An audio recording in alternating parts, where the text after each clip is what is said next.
তোমরা কেমন আছো? আজকে তোমাদের সাথে শেয়ার করতে চলেছি বিস্কুট রেসিপি। তো এখানে আমি চিনি বাদাম আর কাঠবাদাম নিয়ে নিয়েছি, আর এখানে নিয়ে নিয়েছি আটা, তার সঙ্গে এখানে নিয়ে নিয়েছি সুজিটা এখানে ঢেলে দিলাম,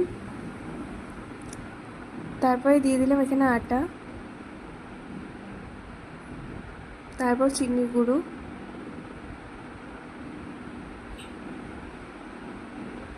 তারপর এখানে দিয়ে দিলাম সামান্য নুন।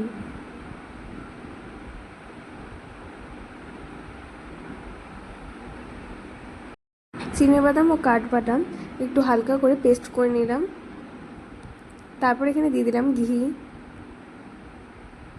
দিয়ে এটাকে ভালো করে মাখিয়ে নিলাম।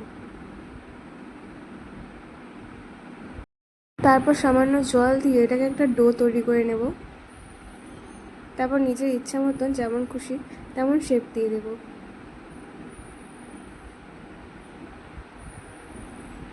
তা আমি নর্মাল এরকম শেপ দিয়ে দিলাম। তারপর কড়াইয়ের মধ্যে সাদা তেল দিয়ে দিলাম। তারপর এখানে এক এক করে বিস্কুটগুলোকে ছেড়ে দিলাম। তারপর লাল লাল করে উল্টে পাল্টে ভেজে নিলাম।